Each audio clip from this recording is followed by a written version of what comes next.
Halo semua, balik lagi bareng gue Fian Rafe. Dan seperti biasa kali ini gue bakalan lanjutin alur cerita yang sebelumnya pernah gue upload. Dan tidak terasa gue udah sampai session keempatnya juga ya dari kelanjutan alur cerita Battletoads The Heaven ini. Tanpa banyak basa-basi lagi, yuk kita langsung check this out aja alur ceritanya.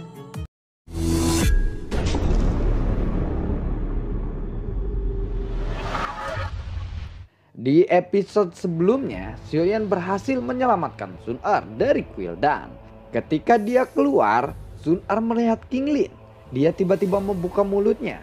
Matanya penuh dengan rasa ketidakpercayaan. Kenapa King Lin bisa ada di sini? Bukankah itu King Lin? Bagaimana caranya dia bisa muncul di sini? Gumam Sun Er di dalam hatinya. King Lin tahu bahwa Sun Er telah mengenalinya dan menggerakkan bibirnya untuk memberikan kode kepada Sun Er. Sekarang Sun Er pun sadar saat ini King Lin sedang berpura-pura untuk tidak mengenali Sun Er. Setelah itu Sun Er tidak lagi memandang King Lin. Matanya kini menatap kepada orang-orang lainnya di sekitarnya. Melihat suasana hati Sun Er yang tenang, pemimpin Quildan lalu bertanya kepada Xiaoyan. "Xiaoyan, apakah kesalahpahaman ini sudah berakhir kali ini?" tanya dari pemimpin Quildan. Xiaoyan lalu mengabaikan pernyataan itu. Kemudian Xiaoyan menarik tangan Sun Er dan berkata, "Sun Er, aku bisa menyelamatkanmu hari ini berkat bantuan nenek moyang leluhur binatang. Mari kita berterima kasih kepada leluhur binatang bersama," ucap dari Xiaoyan. "Sudahlah, itu tidak perlu. Cepat bawa istrimu kembali ke rumahmu," ucap dari leluhur binatang. Kemudian Xiaoyan pun berlutut di depannya. Setelah itu Xiaoyan memperkenalkan King Haoran, kakek keempat, Yao Tian dan yang lainnya kepada Sun Er. Lalu mereka pun berterima kasih kepada semua orang. Xiaoyan lalu memperkenalkan King Lin kepada Sun Er yang masih dalam situasi pura-pura. "Sun Er ini adalah gadis suci ras binatang. Kali ini kamu juga harus berterima kasih kepadanya," ucap dari Xiaoyan. Leluhur suku binatang yang sudah tahu kepura-puraan ini tiba-tiba tertawa. Bagus, teruskan saja akting kalian," gumam leluhur suku binatang di dalam hatinya. Sementara itu King Haoran yang tahu hubungan antara Xiaoyan dan King Lin, kali ini dia menyelamatkan istri Xiaoyan. Dia terpaksa melakukan drama ini. Mereka tidak tahu bahwa King Lin dan Sun Er sangatlah dekat seperti saudara sendiri. Pada saat ini mereka ingin melihat bagaimana King Lin akan memperlakukan Sun Er. Saat diperkenalkan kepada King Lin oleh Xiaoyan, Sun Er tidak bisa menyembunyikan keterkejutannya. "Hah? Gadis suci? King Lin ternyata menjadi gadis suci ras binatang? Tidak heran, aku tidak bisa menemukan dia selama bertahun-tahun ini. Aku sangat berterima kasih kepada gadis suci binatang ini," ucap dari Sun Er. Namun sebenarnya King Lin tidak bisa menahan lagi emosinya yang sangat ingin memeluk Sun Er. Anda tidak perlu terlalu sopan kepadaku," ucap dari King Lin. Lalu Sun Er memandang King Lin dengan penuh senyuman tanpa mengucapkan sepatah kata pun. King Lin yang mengetahui bahwa leluhurnya sedang menyaksikan ini karena dia takut akan hubungannya dengan Xiaoyan terungkap. Jadi dia terus melakukan sandiwara ini. Padahal leluhurnya sendiri sudah mengetahuinya. Dan dia lalu berkata kepada Xiaoyan, "Xiaoyan, istrimu sudah aman dan sehat. Cepatlah bawa gadis ini kembali ke rumah Xiao," ucap dari King Lin kepada Xiaoyan. Lalu kemudian Xiaoyan pun memperkenalkan Sun Er kepada Li Shaolong, Xiao Zhan, Nan Erming, Ji Ying, Strom, Long Yan, dan King Mu'er. "Sun Er, mereka semua dari Xiao Mansion. Mereka adalah saudaraku," ucap dari Xiaoyan. Mendengar itu Long Yan lalu berkata, "Salam ibu," ucap dari Long Yan. Sun Er kemudian menyadari bahwa Xiaoyan ini adalah penguasa dari Xiaofu. Sun Er merasa bangga kepada Xiaoyan sekarang. Tidak lama setelah dia tiba di benua ini, dia ternyata memiliki kekuatan dan koneksi yang sangat kuat di sini. Tetapi ketika diperkenalkan kepada Long Yan, Sun Er kebingungan karena Long Yan tiba-tiba memanggilnya dengan sebutan ibu. Lalu Sun Er menatap Xiaoyan dengan penuh kecurigaan. Semua orang pun lalu tertawa dan Xiaoyan pun langsung menjelaskan alasannya kenapa dia memanggil Sun Er ibu. Dan Sun Er pun jadi merasa lebih lega setelah mendengar penjelasan dari Xiaoyan tentang Long Yan. Pasangan ini baru saja kembali dan pasti akan ada cinta yang tidak bisa mereka tahan lagi. Lalu King Hauran, kakek keempat, dan Yao Tian mengatakan bahwa masih banyak hal yang harus ditangani oleh mereka. Dan akhirnya mereka pun kembali ke klannya masing-masing. Sementara itu, Xiaoyan membawa Sun Er kembali pulang ke arah Xiao Mansion. Di sepanjang jalan, Xiaoyan juga bercerita kepada Sun Er bahwa Cailin dan Yalao juga telah datang ke benua ini. Dia juga menceritakan tentang keadaan Xiao Mansion. Lalu singkat cerita, Xiaoyan dan Sun Er pun telah tiba di Xiao Mansion. Setelah tiba, mereka lalu disambut oleh Xiao Yao, Xiao Qi, dan juga Jenny. Sun Er lalu sekilas menatap Jenny. Jenny lalu berkata, "Xiaoyan, apakah ini yang bernama Sun Er yang sering kamu ceritakan kepadaku? Dia sangatlah cantik," ucap dari Jenny. Jenny lalu berkata kepada Sun Er, "Nona Sun Er, izinkan aku memperkenalkan diriku kepada Anda." Sun Er mendengar itu, dia lalu menoleh dan berkata, "Kamu pastilah Jenny. Xiaoyan sudah menceritakan banyak hal tentangmu di dalam perjalanan menuju ke Xiaofu ini. Oh ya, jangan panggil aku Nona, panggil aku Sun Er saja," ucap dari Sun Er. "Baiklah Sun Er, kalau begitu. Ini adalah Xiao Yao, dia adalah leluhur dari klan Xiao." Mendengar Xiao Yao adalah leluhur dari klan Xiao, Sun Er pun akhirnya membungkuk sambil mengepalkan kedua tangannya kepada Xiao Yao. Dia lalu berkata, "Salam leluhur klan Xiao," ucap dari Sun Er. Melihat itu, Xiao Yao lalu berkata, "Tidak perlu terlalu sopan kepadaku Nona Sun Er. Kita adalah saudara," ucap dari Xiao Yao. Kemudian Sun Er melirik Xiao Qi. Melihat Sun Er melirik Xiao Qi, Xiao Yao segera menceritakan tentang pernikahan Xiao Qi dengan Xiaoyan kepada Sun Er. Dia juga menjelaskan bahwa pernikahan ini adalah untuk menjaga darah keturunan klan Xiao-nya. Mendengar itu, Sun Er pun lalu terdiam dan melihat ke arah Xiaoyan. Xiaoyan lalu menundukkan kepalanya. Dia seolah-olah takut akan tatapan Sun Er kepadanya kali ini. Melihat Xiaoyan menundukkan kepalanya, Sun Er lalu berkata, "Dasar bodoh, 3 atau 4 istri itu normal. Karena kamu juga telah menyelamatkanku, kamu akan tetap menjadi Xiaoyanku." Mendengar kata-kata Sun Er itu, semua orang lalu menarik napas lega. Mereka pun akhirnya tertawa bersama. Setelah itu, Sun Er lalu melihat ke arah King Mu'er. Masih ada kecurigaan di hatinya terhadap King Mu'er. Jenny melihat itu, dia lalu berkata, "Sun Er, aku akan menceritakan tentang pertunangan King Mu'er dengan Xiaoyan." "Apa?" ucap dari Sun Er. Jenny pun lalu menceritakan semuanya. Mendengar itu, hati Sun Er sedikit kacau. Tetapi dia tahu akan bahaya yang dihadapi Xiaoyan pada saat itu. Jelas dia pasti membutuhkan bantuan dari suku iblis pada saat itu. Sun Er pun akhirnya bisa menerima keputusan Xiaoyan pada saat ini. Sun Er tahu kenapa Xiaoyan mengambil keputusan ini.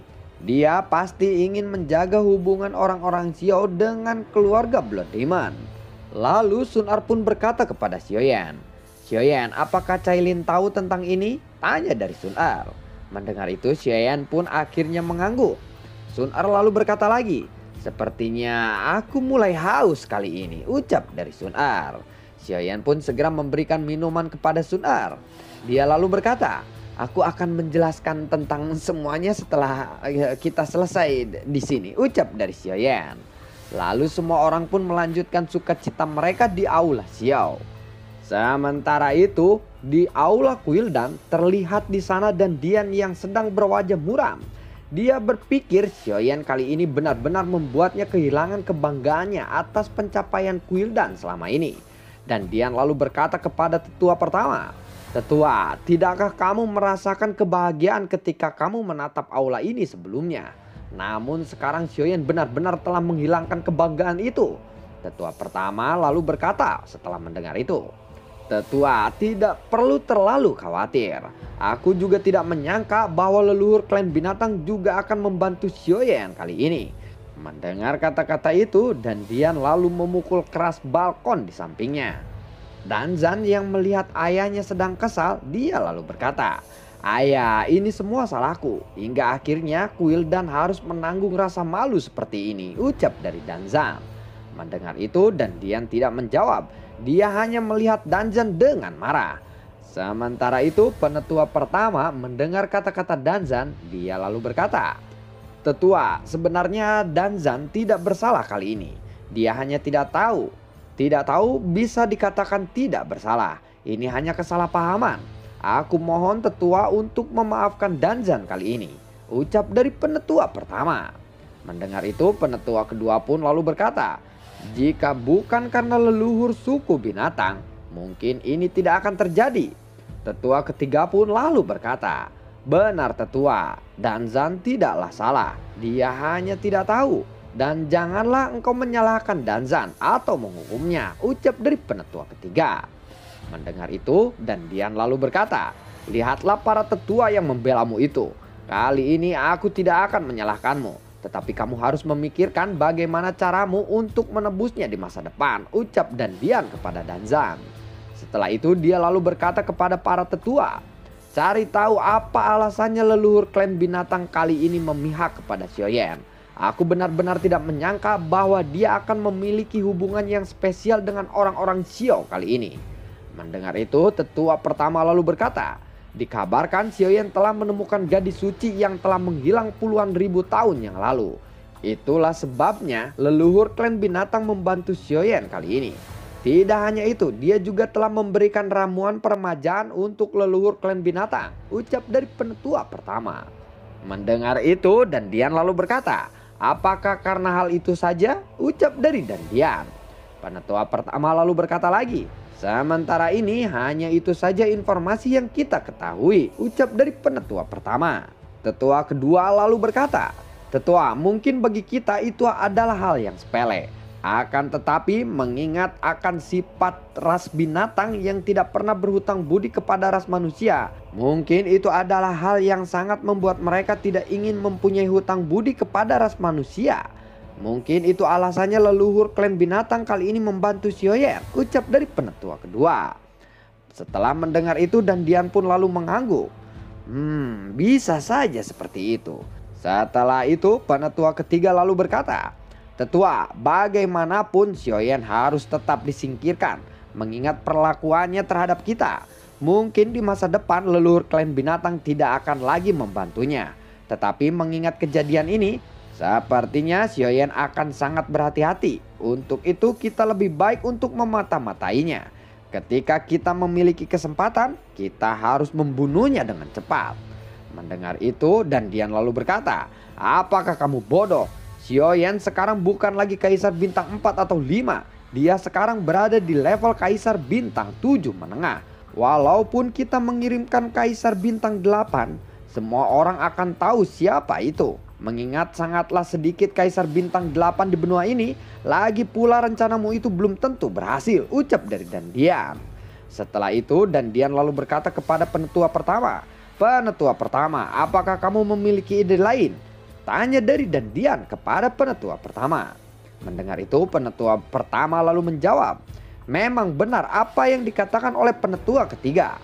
Walau bagaimanapun Xiaoyan harus tetap disingkirkan. Mengingat pencapaiannya yang begitu cepat, dia pasti akan sangat berbahaya untuk Kuildan di masa depan. Aku dapat menjamin suatu saat Kuildan pasti akan menanggung kerugian yang sangat besar jika dia dibiarkan begitu saja. Mengingat pencapaian orang-orang Xiao saat ini, itu sudah menjadi gambaran untuk kita di masa depan. Aku pikir untuk menyingkirkan Xiaoyan kali ini memang sangatlah mendesak. Kita harus sesegera mungkin membunuhnya, ucap dari penetua pertama. Memang bukan yang sulit untuk kita membunuh Xiaoyan dengan kekuatan Kuildan saat ini. Namun melihat hubungan antara tetua lainnya, itu akan menjadi pertimbangan demi menjaga nama baik Kuildan. Dan Dian lalu berkata, kita memang bisa bersaing dengan King Haoran, aliansi Sangmen dan juga keluarga Zen. Tetapi satu-satunya masalah adalah leluhur klan binatang itu. Mendengar itu, penetua pertama lalu berkata, seperti yang dikatakan oleh penetua kedua, mengingat suku binatang tidak ingin mempunyai hutang budi, maka dari itu leluhur klan binatang mendukung Xiaoyan kali ini. Tetapi sekarang mereka telah impas. Jadi menurutku leluhur klan binatang tidak akan membantunya lagi di masa depan, ucap dari penetua pertama. Mendengar itu Dandian lalu berkata, jika itu hanya menebak-nebak, kita tidak tahu pastinya apakah leluhur suku binatang akan membantunya lagi atau tidak. Menurutku itu bukan ide yang baik jika kita harus mengambil resiko, ucap dari Dandian. Penetua pertama lalu berkata lagi, kalau begitu begini saja, sepertinya aku mempunyai ide. karena ini adalah masalah cinta antara Danzan dengan Sun-ar. Bagaimana jika kita membiarkan Danzan saja untuk membunuhnya? Dengan begitu kita tidak perlu berperang. Mengingat masalah ini adalah masalah Danzan dengan Xiaoyan karena Sun-ar, dengan begitu kita bisa menghindari perang. Dan ketika Xiaoyan mati, Danzan juga akhirnya akan bisa memiliki Sun-ar. Bukankah itu ide yang bagus? Ucap dari penetua pertama. Mendengar itu dan Dian pun lalu mengangguk dan berkata, "Benar juga, baiklah kalau begitu. Danzan, apakah kamu bersedia menanggung tugas ini? Mengingat ini adalah masalah cintamu sendiri dengan Sun-ar. Kamu harus berhasil membunuh Xiaoyan jika kamu menginginkan Sun-ar." Mendengar itu Danzan pun dengan penuh kecemburuan di hatinya dia lalu berkata, "Baiklah kalau begitu ayah, aku sendiri yang akan membunuh Xiaoyan. Dan aku yakin aku bisa membunuhnya."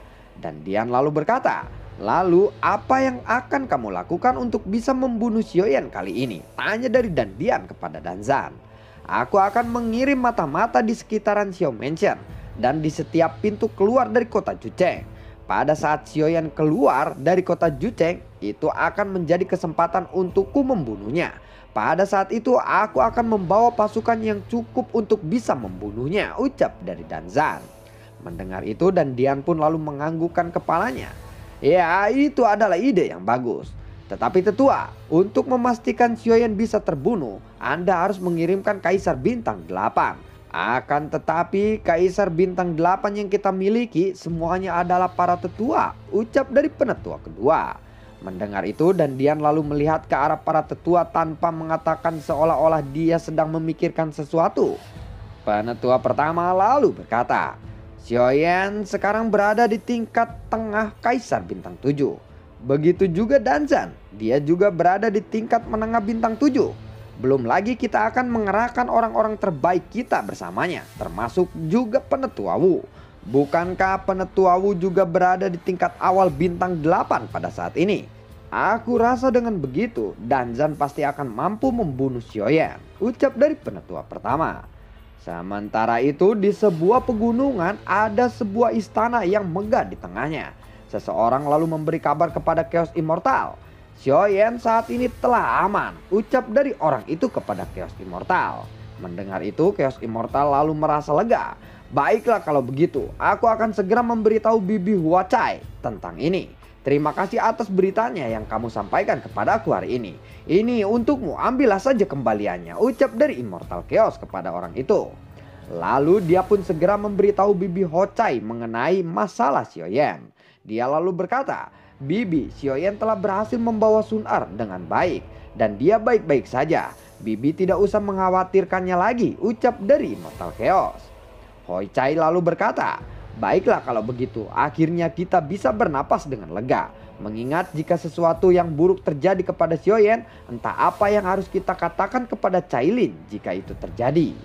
Sementara itu di aula klan Yao, setelah berhasil membantu Xiaoyan, mereka lalu mengadakan pesta. Terlihat di sana ada Yao Tian.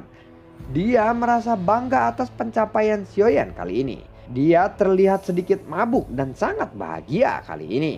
Yao Tian lalu berkata, "Sepertinya keputusanku untuk menjadikan Xiaoyan sebagai muridku adalah keputusan yang paling tepat semasa hidupku. Penurunan klan Yao selama ini adalah karena Quildan. Namun hari ini aku merasa bangga karena orang-orang Xiao akhirnya bisa memberikan pelajaran kepada orang-orang dari Quildan. Meskipun itu karena bantuan leluhur dari suku binatang, pada akhirnya Quildan sekarang bisa ditundukkan. Aku melihat harapan kebangkitan klan Xiao dari Xiaoyan saat ini. Itu adalah kebanggaan terbaikku," ucap dari Yao Tian sambil mabuk. Sementara itu di sebuah pavilion berdiri di tengah taman, terlihat Jen Bufan di sana. Dia lalu berkata, "Xiaoyan, dalam waktu singkat orang-orang Xiao sekarang memiliki kurang lebih 2000 Kaisar Bintang 5 di bawah kendalimu. Itu sangatlah luar biasa. Tidak diragukan lagi, meskipun kemenangan Xiaoyan kali ini karena bantuan leluhur suku binatang, akan tetapi tetap saja itu adalah kemenangan besar bagi orang-orang Xiao. Sementara si bodoh Quildan itu, dia benar-benar tidak menyangka bahwa sebenarnya wanita cantik yang dia sembunyikan adalah istri Xiaoyan. Kali ini dia harus menanggung malu hanya karena masalah cinta anaknya." Aku yakin masalah ini akan bisa memukul telak Quildan. Namun apakah Quildan akan mengirimkan seseorang untuk diam-diam membunuh Sioyan lagi kali ini? Setelah apa yang telah dilakukan oleh Sioyan kepada anaknya. Aku rasa dia akan melakukan hal yang sama dengan sebelumnya. Dia pasti akan memburu Sioyan kali ini. Dan aku yakin sekali itu, gumam dari Jen Bupan. Lalu bagaimanakah kelanjutan ceritanya? Nantikan konten gua berikutnya dan semoga sehat selalu untuk kalian. Gua tidak lupa untuk selalu ucapin terima kasih banyak buat kalian yang sudah mendukung channel ini dari awal hingga akhir. Dan gua selalu ucapin terima kasih banyak juga buat kalian yang sudah mensupport channel ini lewat link Saweria di bawah kolom deskripsi. Buat kalian yang suka akan alur cerita Battle Through the Heaven kelanjutannya ini, kalian bisa like, share, dan bagi-bagikan ke teman kalian. Sampai ketemu lagi di video gue berikutnya dan semoga sehat selalu untuk kalian. Sampai jumpa dan assalamualaikum. Dadah.